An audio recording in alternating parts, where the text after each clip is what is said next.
Sikize vizuri sana. Uhusiano wa Wakristo na nchi ya Israeli na uhusiano wa Waarabu na Waislamu. Nisikilize vizuri sana. Nianze uhusiano wa Wakristo na nchi ya Israeli. Ilimpendeza Mungu, Yesu alipozaliwa, Mungu akachagua azaliwe Israeli.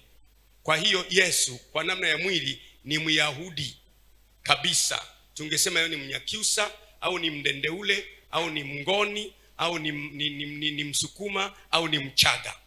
Kwa hiyo ikampendeza Mungu kwa namna ya mwili Yesu azaliwe kama Myahudi. Na Biblia unayoiona hii ni kitabu cha Kiyahudi. Na majina tulionayo Yohana, Yakobo ni majina ya Kiyahudi. Na mira ya Biblia unayoiona ni mira ya Kiyahudi, na nchi ni ya Kiyahudi, na wanafunzi 12 ni Wayahudi, na mitume 12 ni Wayahudi, na wazee 12 wa kabila za Israeli ni Mayahudi wote. Kwa hiyo imani ya Kikristo shina lake ni Mayahudi. Umenielewa sasa? Imani ya Kikristo shina lake, mzizi wake ni Mayahudi. Huwezi kujitenga nao hata kama ufanyaje, kwa sababu ni mzizi, ndio shina. Na ndio maana lugha ya Wayahudi ni Kiebrania. Ndio maana unasikia tukiwa tunawafundisha, kuna wakati mwingine tunasema kwa Kiebrania, kwa sababu ndio lugha mama aliyokuwa anaongea Yesu. Kwa hiyo hakuna namna yoyote unaweza kujitenga na Wayahudi wa Israeli na nchi ya Israeli. Yesu alizaliwa katika nchi ya Israeli, alikulia katika nchi ya Israeli, akafa katika nchi ya Israeli, akazikwa katika nchi ya Israeli. Atakaporudi mara ya 3 kuja duniani, Biblia inasema atafika mwenyewe, atakanyaga juu ya mlima wa Mizeituni, na mlima utapasuka vipande viwili. Atashuka akitembea kwa mguu kwenye nchi, sio Yerusalemu mpya, kwenye nchi ya Israeli atatembea kwa mguu, atakwenda kuingia hekaluni. Unajuaje? Siku Yesu anapaa kwenda mbinguni, wanafunzi wake wamemwangalia hivi akiwa kwenye mlima wa Mizeituni. Wingu liliposhuka, Yesu akaingia ndani ya wingu. Alafu alipoanza kupanda, wanafunzi wamepiga magoti wanamwangalia juu. Wakatokea malaika wakawaambia, enyi watu wa Galilaya, huyu Yesu mnayemwona akitwaliwa kwenu vile vile atarudi tena vile vile hapa. Ina maana atarudi kwenye mlima wa Mizeituni kabisa hapa hapo. Kwa hiyo ni nchi ambayo Yesu alikanyaga miguu yake akiwa amezaliwa, alikanyaga miguu yake akiwa amefufuka, atakanyaga miguu yake akiwa anarudi duniani mara ya 3. Kwa hiyo sio jambo dogo, ni jambo zito. Lazima ardhi hiyo iwe na vita kali sana. Biblia ni ya Kiyahudi, majina ya Wakristo ni ya Kiyahudi, Yesu ni Uyahudi, alizaliwa Uyahudini, akafia Uyahudini, akazikwa Uyahudini, akafufuka Uyahudini, na shina la Wakristo ni Israeli. Umenielewa eh? Kwa hiyo hakuna namna yoyote ikiguswa Israeli hutasikia kakitu fulani. Nirudi upande wa pili. Mtume wetu Mtume Muhammad sallallahu alaihi wasallam, ambaye mtume huyu amezaliwa kwenye kabila la Makureshi. Makureshi ni kabila la Waarabu, na yeye mwenyewe ni Mwarabu. Na alipoanza kazi ya kufanya kueneza Uislamu duniani, alianzia pale, na yeye ni Mwarabu.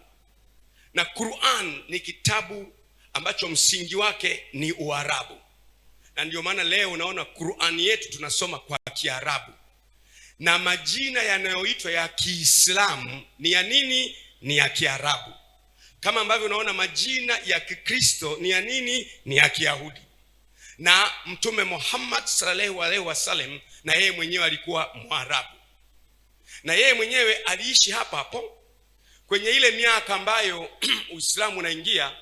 Waislamu waliwahi kushika maeneo yote hayo ya Yerusalemu, ndio akajenga ule msikiti mkubwa ulio katika nchi ya Israeli. Kwa hiyo Waislamu wote Waarabu ni ndugu zao wa damu, kama ambavyo Wakristo wote Wayahudi ni ndugu zao wa damu. Kwa hiyo ukiwagusa Palestina kuwaonea, unawagusa Waislamu ndani ya mioyo yao, kwa sababu unawagusa ndugu zao. Unanielewa jamani? Unanielewa? Ukigusa wa Palestina na ukashabikia kwamba wa Palestina wanapigwa, wananyoshwa, wanapigwa, umewagusa Waislamu ndani ya mioyo yao, kwa sababu Waarabu, mzizi wa dini ya Kiislamu ni Uarabu. Ndio maana Qur'an tukufu, kitabu cha Mwenyezi Mungu Subhanahu wa Ta'ala, ni cha Kiarabu, na dini yenyewe ukitaka inoge zaidi useme kwa Kiarabu. Maneno hayo hayo yanayosemwa kwa Kiarabu kwenye Biblia yamo. Kwa mfano ukisoma Fatiha, Bismillahirrahmanirrahim, alhamdulillahi rabbil alamin, arrahman rahim, maliki yaumiddin, iyyaka na'budu wa iyyaka nasta'in.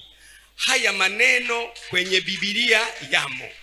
Haya maneno kwenye Biblia yamo. Kwa jina la Mwenyezi Mungu mwenye neema ndogo ndogo na kubwa. Inaendelea pale kwamba maliki yaumiddin, maana yake wewe ni Bwana wa siku ya hukumu. Iyyaka na'budu, wewe peke yake unastahili kuabudiwa.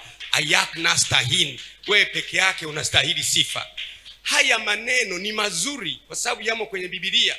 Hapo mbele inasema utuongoze katika njia iliyonyooka, sio njia ya wale uliowakasirikia, ndio inaitwa magudhubi. Maliki yaumiddin maana yake ni Bwana wa siku ya hukumu. Iyyaka na'budu, unastahili kuabudiwa, wewe pekee wa kuabudiwa. Iyyaka nasta'in, wewe peke yake unastahili. Kwa hiyo maneno haya ni ya Kiarabu, lakini tunayasoma tukiwa wapi? Tanzania. Hii ina maana kwamba Uislamu na mira ya Kiarabu vina uhusiano. Kwa hiyo ukitukana Waarabu, ukatukana wa Palestina, Waislamu wote walio hapa unawagusa. Unanisikia ndugu zangu? Naomba mnielewe basi, mnanisikia? Mimi naelezea msimamo unaweza kutuweka salama. Ukitukana Waarabu, ukatukana wa Palestina, ukashabikia wanavyopigwa, maana yake wewe tayari umewaudhi Waislamu wote, kwa sababu Waarabu ni ndugu zao. Mzizi wa Uislamu ni mira na tamaduni ya Waarabu Makureshi. Mira ya Kikristo mzizi wake ni Israeli.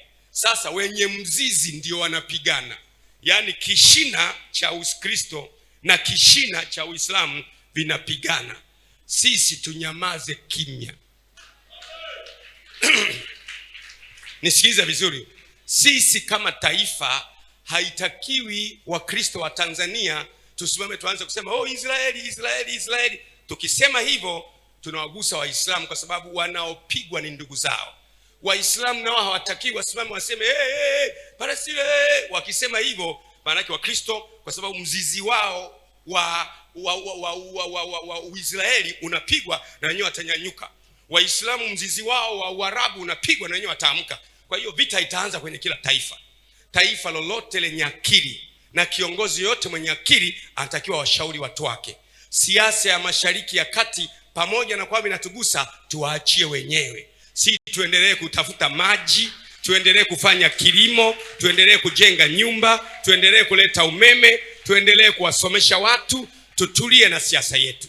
Bahati nzuri Tanzania tumejaaliwa na Mwenyezi Mungu kwamba tuna uwezo wa kuvumiliana.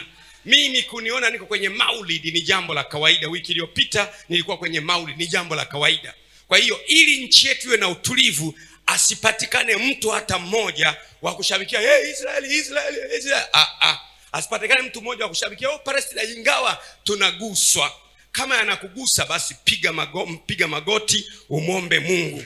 Hiyo shida ya Mashariki ya Kati itaisha kama ilivyoamriwa na kama ilivyopangwa. Hata kama ungenyanyua mabango, hauwezi kubadilisha hatima iliyopangwa juu ya Mashariki ya Kati. Itakuwa vile vile kama ilivyopangwa. Lakini kwa sababu ya usalama wa mataifa yetu, na waomba sana ndugu zangu Waislamu waja wa Mwenyezi Mungu Subhanahu wa Ta'ala, tunyamaze. Na waomba sana Wakristo tunyamaze, tuachie siasa yao. Pamoja na kwamba yanatugusa, lakini tuachie siasa yao, yasije yakatuvuruga tukahama kwenye utaratibu wetu wa kuvumilia. Tulinde taifa letu la Tanzania, maana taifa la Tanzania lina unabii juu yake kwamba siku inakuja Mungu atalitumia taifa hili kutatua matatizo ya chakula duniani, matatizo ya vita duniani, matatizo ya kiroho duniani. Naam, kila anayeamini hayo Pokea yawe ya kwako kwa jina la Yesu.